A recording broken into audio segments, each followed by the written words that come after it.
Good morning दोस्तों, स्वागत है आपका आज के मुख्य समाचारों में। जी हाँ दोस्तों, आपको यहाँ पर देखने को मिलेंगी सुबह से लेकर शाम तक की तमाम बड़ी खबरें, मुख्य समाचार, ब्रेकिंग न्यूज़ अपडेट्स के रूप में। तो दोस्तों, आप सभी लोगों से रिक्वेस्ट है इस वीडियो को ज़्यादा से ज़्यादा लाइक और शेयर करें।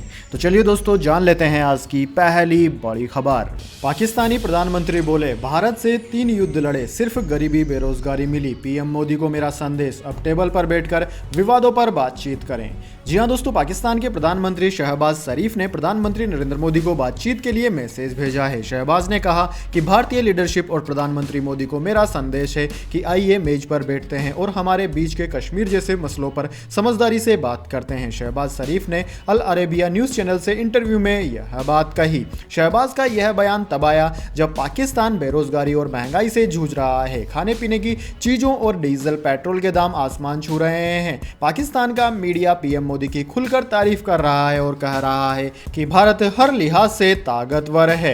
दोस्तों, शहबाज शरीफ ने कहा कि कश्मीर में हर वक्त मानवाधिकारों का उल्लंघन हो रहा है। धारा 370 के तहत कश्मीरियों को जो अधिकार मिले थे, भारत ने वह भी ले लिए। अगस्त 2019 में ऑटोनॉमी खत्म कर दी गई। भारत में अल्पसंख्यकों पर जुल्म किए जा रहे हैं। ये सब हर हाल में रुकना चाहिए ताकि दुनिया में यह मैसेज जाए कि भारत बातचीत के लिए तैयार है। इसके बाद दोस्तों, अगली बड़ी खबर। कॉलेजियम को लेकर केंद्र सरकार पर ममता बनर्जी ने किया वार। जी हाँ दोस्तों, सुप्रीम कोर्ट के कॉलेजियम सिस्टम्स के पुनर्गठन के लिए कानून मंत्री किरण रिजिजू के चीफ जस्टिस को लिखे गए पत्र पर विपक्षी दलों को एतराज है। कल कांग्रेस नेताओं ने किरण रिजिजू के पत्र को न्यायपालिका के लिए जहर की गोली जैसा बताया था। वहीं अब पश्चिम बंगाल की सीएम ममता बनर्जी का बयान आया है। पश्चिम बंगाल की सीएम ममता बनर्जी ने कहा है कि न्यायपालिका को आजादी होनी चाहिए। उन्होंने कहा कि हम नहीं चाहते कि केंद्र सरकार न्यायपालिका में किसी भी तरह से दखल दे। पश्चिम बंगाल की मुख्यमंत्री ममता बनर्जी ने केंद्र सरकार द्वारा कॉलेजियम पर सुप्रीम कोर्ट को लिखे पत्र के सवाल पर मंगलवार 17 जनवरी को यह भी कहा कि अगर कॉलेजियम में केंद्र सरकार का प्रतिनिधि होगा तो राज्य सरकार का भी प्रतिनिधि होना चाहिए। ममता आगे बोली, लेकिन जब राज्य सरकार कॉलेजियम के लिए अपनी सिफारिशें सुप्रीम कोर्ट भेजेगी तो वह उसे केंद्र सरकार को भेजेगी। ऐसे में राज्य सरकार की सिफारिशों का कोई मतलब नहीं रह जाएगा और केंद्र सरकार न्यायपालिका में दखल देना शुरू करेगी। इसलिए ऐसा होना ही नहीं चाहिए कि कॉलेजियम में केंद्र सरकार का कोई प्रतिनिधि हो। ममता ने दो टूक कहा, नहीं, हम यह नहीं चाहते। इसके बाद दोस्तों, अगली बड़ी खबर। जेपी नड्डा लोकसभा चुनाव तक भाजपा अध्यक्ष रहेंगे। जून 2024 तक बड़ा कार्यकाल। आडवाणी शाह के बाद लगातार दूसरी बार अध्यक्ष बनने वाले तीसरे नेता। जी हां दोस्तों, भाजपा की राष्ट्रीय कार्यकारिणी की बैठक के दूसरे दिन पार्टी अध्यक्ष जेपी नड्डा के एक्सटेंशन पर मोहर लग गई। नड्डा का कार्यकाल जून 2024 तक बढ़ा दिया गया है। उन्हें जून 2019 में कार्यकारी अध्यक्ष और 20 जनवरी 2020 को पूर्णकालिक अध्यक्ष बनाया गया था। नड्डा का मौजूदा कार्यकाल 20 जनवरी को खत्म हो रहा था। अब वे लोकसभा चुनाव तक पार्टी की कमान संभालेंगे। दोस्तों, जेपी नड्डा को एक्सटेंशन देने का ऐलान गृह मंत्री अमित शाह ने किया। वे लाल कृष्ण आडवाणी और अमित शाह के बाद भाजपा के ऐसे तीसरे नेता बन गए हैं जिन्हें लगातार दूसरी बार अध्यक्ष बनाया गया है। हालांकि राजनाथ सिंह भी 2 बार पार्टी अध्यक्ष बने थे, लेकिन उनका कार्यकाल लगातार नहीं था। दोस्तों, जेपी नड्डा जून 2019 में पार्टी के कार्यकारी अध्यक्ष बने थे।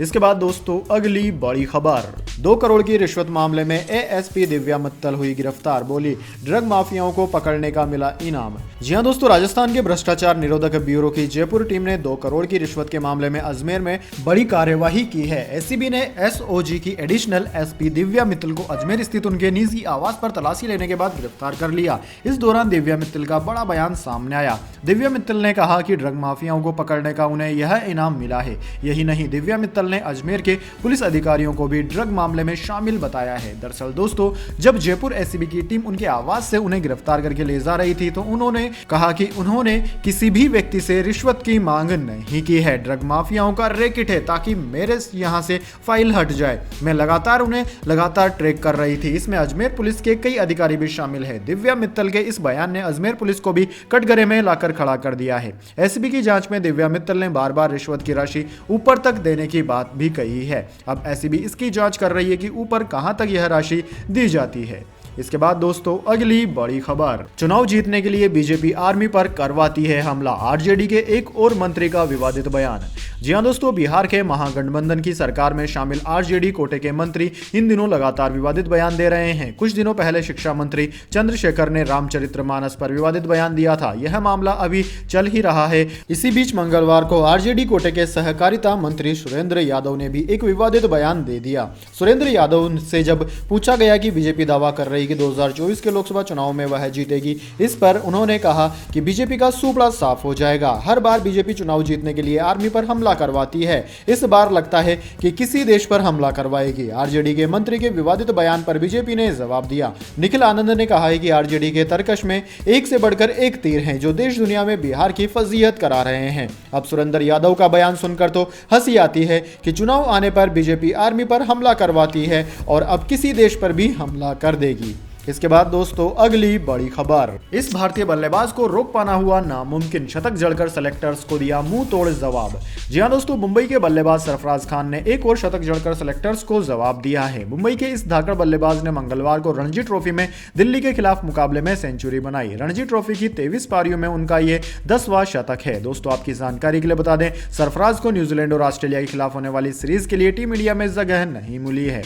मुंबई की टीम एक समय पर 66 रन पर 4 विकेट खोकर संघर्ष कर रही थी। स्टार बल्लेबाजों से सजी इस टीम को संकट से निकालने का काम सरफराज खान ने किया।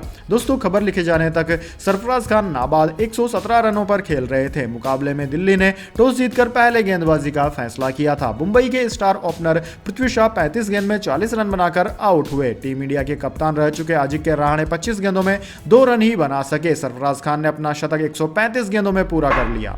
इसके बाद दोस्तों अगली बड़ी खबर, Shreyas Iyer New Zealand one day series से हुए बाहर, पीठ में चोट लगी, एनसीए में करेंगे rehab, Rajat Patidar team India में शामिल। जी हां दोस्तों, टीम इंडिया के middle order batter Shreyas Iyer New Zealand के खिलाफ 3 मैचों की वनडे सीरीज से बाहर हो गए हैं। पीठ में इंजरी के चलते वे वनडे सीरीज नहीं खेल पाएंगे। उनकी जगह बीसीसीआई ने मध्य प्रदेश के रजत पाटीदार को टीम में चुना है। दोस्तों न्यूजीलैंड के खिलाफ भारत को पहला वनडे बुधवार को हैदराबाद में खेलना है। श्रेयस अय्यर पिछले दिनों श्रीलंका के खिलाफ वनडे सीरीज का हिस्सा थे। सीरीज के 3 वनडे मैचों में उन्होंने 31.33 की औसत से 94 रन बनाए थे। चोटिल श्रेयस इलाज कराने और फिटनेस वापस पाने के लिए बेंगलुरु स्थित नेशनल क्रिकेट अकेडमी पहुंच चुके हैं। एनसीए में भारत के घरेलू और इंटरनेशनल क्रिकेटर्स की हेल्थ और फिटनेस का ध्यान रखा जाता है। इसके बाद दोस्तों अगली बड़ी खबर, 60 रुपए लीटर वाले फ्लैक्स फ्यूल से दौड़ेगी गाड़ियां। ऑटो एक्सपो में पहुंची एथेनॉल ब्लीडिंग फ्यूल वाली कार बाइक, इनका माइलेज भी है बेहतर।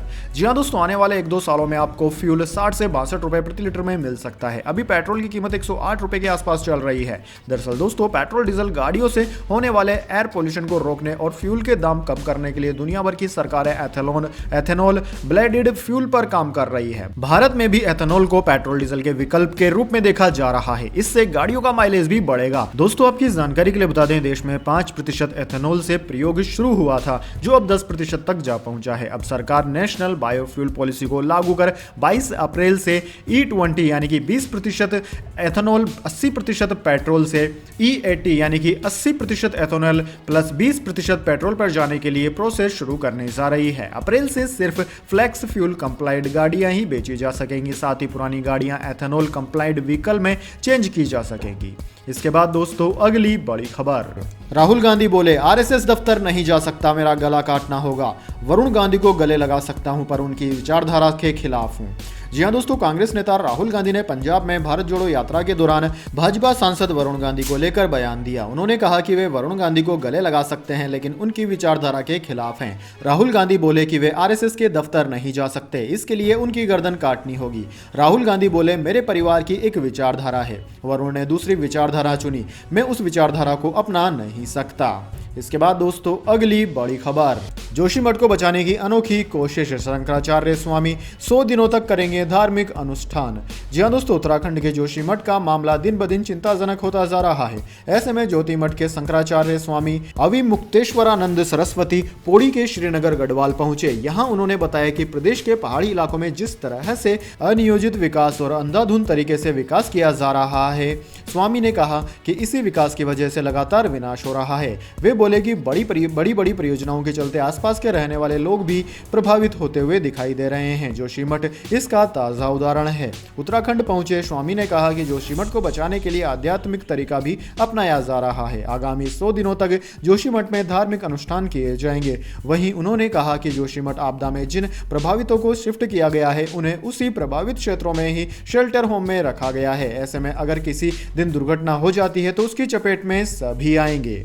इसके बाद दोस्तों अगली बड़ी खबर, कंझाउला केस, अंजलि हत्याकांड के आरोपियों पर अब चलेगा हत्या का केस, एफआईआर में जुड़ी धारा 302। जी हां दोस्तों, दिल्ली के कंझाउला केस में पुलिस ने 17 दिन बाद सख्त एक्शन लिया है। अब इस मामले में पुलिस ने आरोपियों के खिलाफ दर्ज एफआईआर में आईपीसी की धारा 302 जोड़ी है। पहले आरोपियों के खिलाफ धारा 304 लगाई गई थी, लेकिन जांच के बाद अब पुलिस ने 304 की जगह धारा 302 लगा दी है। Special CP zone 2 law and order Sagarpreet Hooda ने बताया कि पुलिस की जांच के बाद आरोपियों के खिलाफ ये कार्यवाही की गई। सुल्तानपुरी में नए साल की रात कार सवार युवकों ने स्कूटी सवार अंजलि को टक्कर मार दी थी। उसके बाद अंजलि को कार से 13 किलोमीटर तक घसीटा था।